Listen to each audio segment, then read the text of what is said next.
toi qui règnes à jamais. Maître et Seigneur de la vie, nous te sommes hautement reconnaissants. Autour de ta parole créatrice et fondatrice de toutes choses, nous nous attablons ce jour. À cette émission au pied de la croix, nous voulons parler de toi, toi qui es la vie. Puisses-tu nous être favorable par la présence de ton Esprit Saint, qui nous conduise dans toute la vérité, selon que nos maîtres l'a dit. Qu'il en soit ainsi, c'est au nom de Christ Jésus que nous prions. Amen. Shalom à toi, évangéliste. Shalom docteur, shalom à nos internautes, shalom encore pour ce nouveau. Bien-aimés, nous vous saluons dans le précieux et glorieux nom de Jésus. À votre mission au pied de la croix, cette semaine, nous sommes sous le thème L'évangile a un corps. L'évangile a un corps. C'est l'évangile de Jean au chapitre 1er. Nous allons nous entretenir avec le verset 14. Il est écrit ceci, je lis la parole, la version selon le Seigneur. Celui qui est la parole est devenu homme et il a vécu parmi nous. Nous avons contemplé sa gloire, la gloire du Fils unique, envoyé par son Père, plénitude de grâce et de vérité. Évangéliste, Jean d'entrée de jeu nous présente l'évangile avec un corps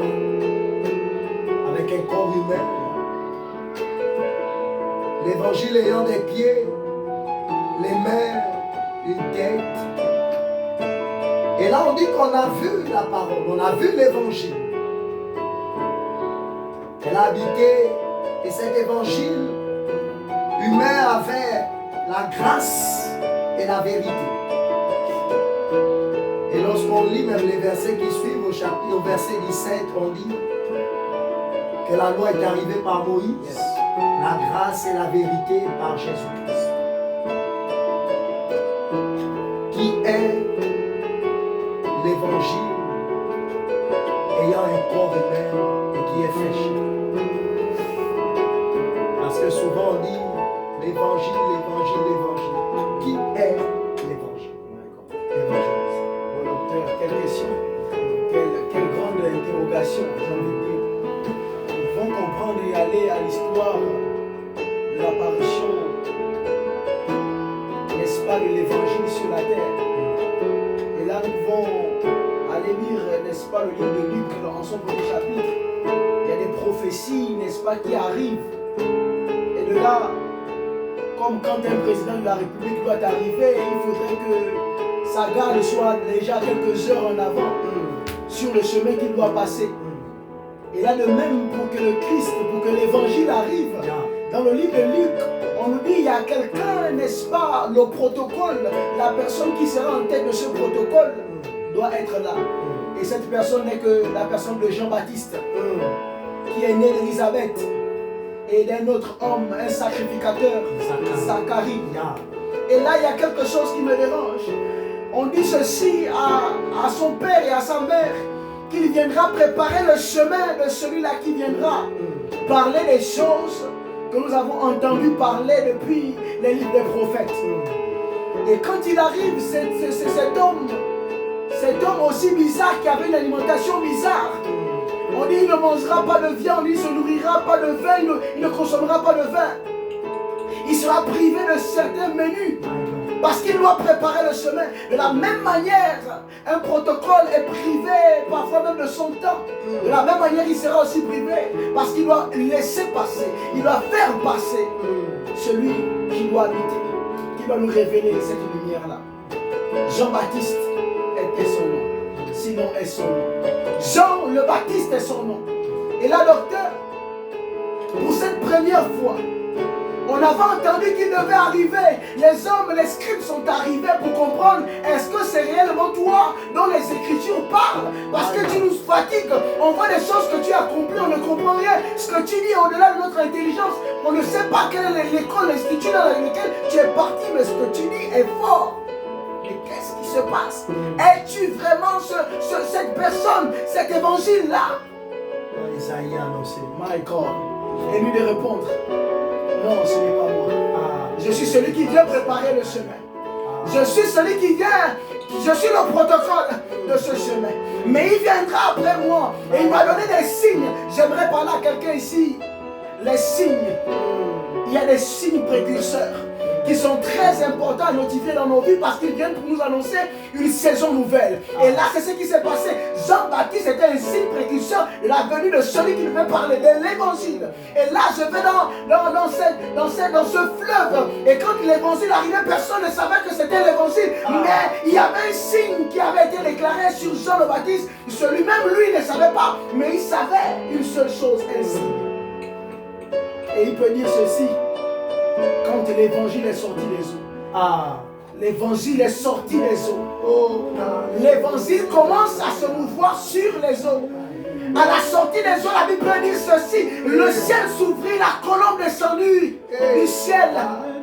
Et là maintenant, Jean le Baptiste peut comprendre que le signe est favorable, le signe est présent. C'est lui l'évangile. Il dit voici maintenant l'agneau de Dieu qui ôte le péché du monde. Oh, l'évangile est venu sur un corps. Il était au milieu de lui à cet instant. Son premier jour de naissance, sa première heure sur la terre était à cet instant-là. Donc à cet instant, l'évangile a fait son entrée. Jean le Baptiste a dit que je ne le connaissais pas. Non. L'évangile était inconnu de la race humaine. Le Baptiste dit je ne le connaissais pas. Mais celui qui m'a envoyé baptiser a dit celui sur qui l'Esprit descendra et restera. Il est possible donc que l'Esprit descende mais ne reste pas. Il dit celui qui sera l'évangile, l'Esprit descendra et restera, l'Esprit trouvera sa demeure. Je veux dire à quelqu'un, la supériorité de cet homme et de ce message, c'est que l'Esprit y demeure. L'Esprit trouve sa maison, son logis. Ça trouve en fait une habitation par excellence. C'est en cela qu'il, au jour de sa chair, alors qu'il devait subir le martyre, il dit je m'en vais vers le Père, mais je ne vous laisse pas en faire. C'est pas possible. Le texte précise, il dit que quand il sera venu, parce que Jean nous dit qu'avec la parole faite chair, le Christ, il a apporté deux choses. La grâce et la vérité. Et là, il dit, quand il sera venu, il vous conduira dans toute la vérité. L'évangile, c'est la vérité. Et la vérité est une personne. C'est la personne de Christ. L'évangéliste, que doit être la place de cet homme dans l'église des derniers temps? Que devons-nous faire de cet homme dans l'église des derniers temps? Une église qui est troublée, qui est persécutée, une église qui a perdu ses repères. Quand les pharisiens et les scribes ont perdu leurs repères, ils sont allés vers Jean-Baptiste, tu l'as dit, au désert. Et ils ont cherché à savoir si c'est lui ou c'est un autre. Or, il y a plus de 2000 ans, Jean le Baptiste nous a dit c'est lui, l'agneau de Dieu qui ôte le péché du monde. L'évangile est donc également un animal, c'est l'agneau, l'agneau sacrifié. Quelle est la place de l'agneau dans cette église le dernier temps évangéliste? Docteur, j'ai peur à cette interrogation. Et j'aimerais répondre, sinon dire à quelqu'un que cette interrogation envoie une autre interrogation. Est-ce que c'est pas parce que, n'est-ce pas, la descendance des scribes et des pharisiens est toujours restée au désert, en train d'interroger Jean-Baptiste, parce qu'il ne savait pas qui devait venir, mais il savait qu'il était investi du pouvoir de Dieu. Est-ce qu'en réalité, le peuple qui attend toujours la venue du Messie n'est pas au désert? Et ce qui me dérange, c'est que le lieu où il se trouve, il n'y a pas d'eau, il n'y a pas de nourriture. Peut-être c'est à cause de ça que l'église est malade. Et leur cœur, j'aimerais poser la question et dire à un frère et une soeur dans le sang, est-ce que parce que vous avez refusé cette eau, est-ce que parce que vous avez refusé ce message, que vous ne voyez pas le Christ? Oh, les hommes me diront que Jésus revient, mais je suis désolé, il ne reviendra pas. Il ne peut pas revenir parce qu'il est déjà venu. Et dans Jean 14, il dit, je ne vous laisse pas orphelin, comme vous l'avez dit, docteur, j'enverrai le consolateur. Le consolateur, c'est moi, je suis dans le Père est en moi. Et le livre de 1 Pierre en Jean chapitre 5, docteur, peut dire ceci: la chair, le sang est le troisième élément. Le troisième élément, ils sont à trois, les trois sont d'accord. Ça veut dire que l'un ne laisse pas l'autre.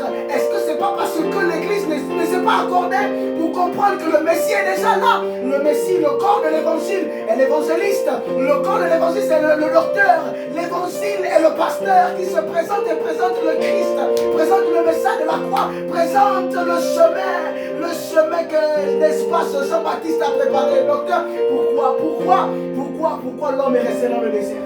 Pourquoi l'église est restée dans le désert? Je me pose cette question. Or, l'homme est déjà sorti du désert. Il est sorti du désert, il est en train de conduire le peuple vers la nouvelle Jérusalem. L'église est-elle restée nostalgique de Moïse?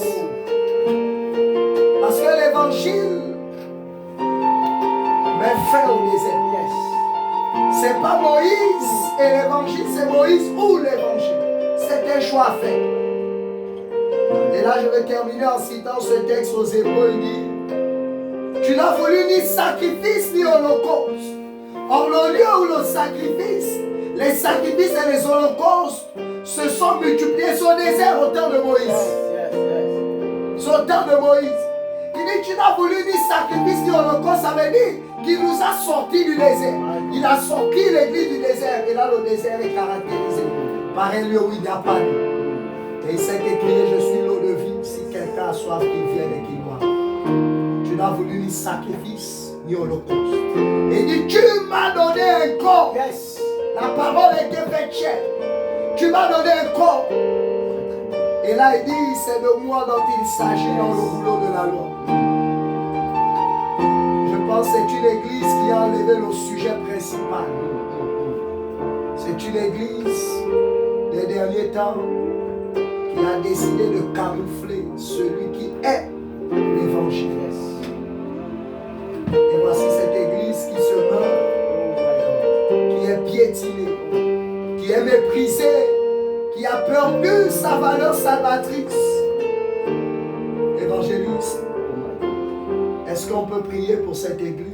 Père Dieu de gloire, nous te remettons, Seigneur, ce moment. Père, béni sois-tu, car en réalité ta parole, elle est certaine et véritable. Il dit: tu n'as voulu ni sacrifice ni holocauste. Et nous nous disons également, nous mettons fin au sacrifice, aux holocaustes. Nous voulons voir cette personne. Nous voulons voir la parole qui est l'évangile. Il dit: c'est de moi dont il s'agit dans le rouleau de la loi. Nous voulons voir le sujet principal. Et il a dit dans le livre de 4, il fallait que ça rentrer dans ta maison. La loi, les psaumes et les prophètes. Nous voulons expérimenter de la loi. Les psaumes et les prophètes, nous voulons le voir. L'église de l'église de pouvoir faire entrer l'évangile dans leur maison. Nous en parler de l'évangile que tu nous en parles, Père. Agis-moi ta justice. Merci Seigneur. Sois loué.